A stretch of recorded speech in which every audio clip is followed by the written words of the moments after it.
पर अब हम लोग मानने के लिए तैयार नहीं है। यदि संसार में कल्याण चाहते हो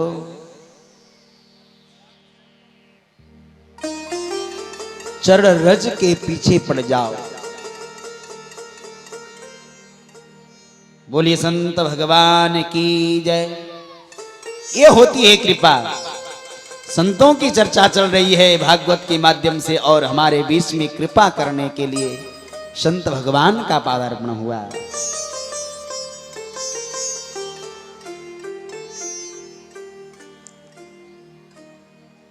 कहा राजन तूने तपस्या तूने सत्संग तो बहुत की है परंतु किसी महापुरुष की चरण रज से अपने आप को अभिषिक्त नहीं किया है।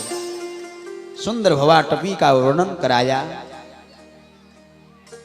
श्री सुखदेव जी महाराज कहते हैं राजन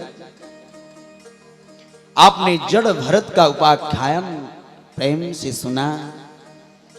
इस कथा के माध्यम से यह समझना चाहिए कि यदि आप संसार में रहना चाहते हो संसार में रहकर प्रभु के चरणों में चित्त को लगाना चाहते हो तो संसार में तो रहना परंतु संसार को अपने हृदय में मत रखना अपने अंदर मत रखना।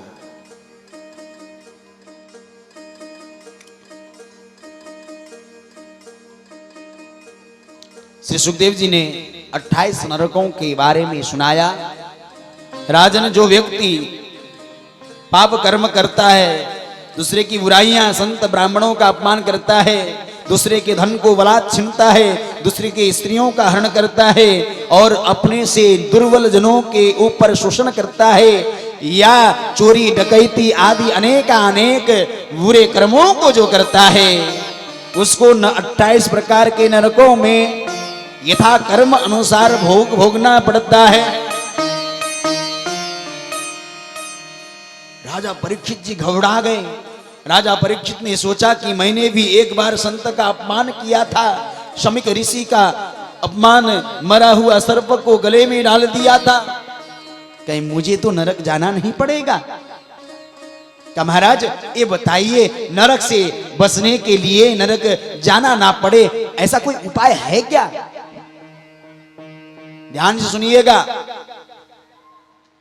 श्री सुखदेव जी महाराज ने कहा है इस धरती में क्या नहीं है सकल पदार्थ है जग माही कर्महीन नर पावत नाहि। सभी पदार्थ जगत में है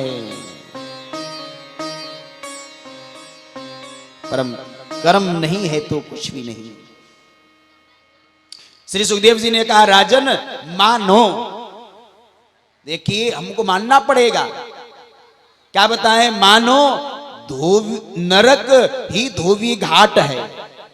ध्यान सुनिएगा क्या है नरक ही मानो धोबी घाट है। जैसे हमारे वस्त्र पुराने मैले कुचले हो जाते हैं तब हम धोबी को दे देते हैं और धोबी हमारे मैले कुचले कपड़ों को ले जाकर धोबी घाट में पछाड़ कर मारता है। मरता है कि नहीं और मार के उसके गंदगी को दूर कर देता है धो देता है और सुंदर सुखाकर सुंदर चमकीला बनाकर फिर हमें लाकर दे देता है।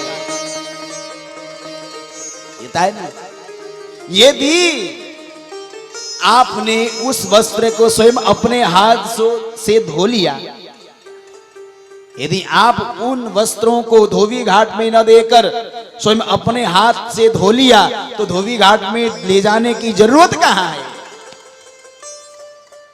कोई जरूरत नहीं। ठीक उसी प्रकार से हमने भी जो अपने हाथों से जो कर्म किए हैं बुरे कर्म उन बुरे कर्मों का प्रायश्चित पश्चाताप सत्कर्मों के द्वारा यदि हम किया जाए और राम नाम की साबुन से हमारी मैली चदरिया को यदि धुआ जाए तो हमें नरक से जाना नहीं पड़ेगा।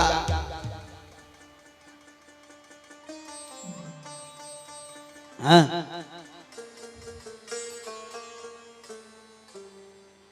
हंस हंस के किया पापों को हम लोग बड़े हंस हंस के पाप कर देते हैं, अरे यार कोई नहीं, देखा जाएगा, अभी तो कर लो। हंस हंस के किया पापों को रो रो के चुकाना पड़ता है, हाँ? और हाथों से लगाया हुआ गांठों को दांतों से खुलाना पड़ता है, पता है कि नहीं? कभी कभी गांठ हम लोग इतने जोर से लगा देते हैं कि दांत लगाकर खोलना पड़ता है। ठीक उसी प्रकार से किए हुए कर्मों को स्वयं को भोगना पड़ेगा, कोई दूसरा बेटा या बेटी या पति या पत्नी नहीं आएंगे या रिश्तेदार नहीं आएंगे उसको भोगने के लिए।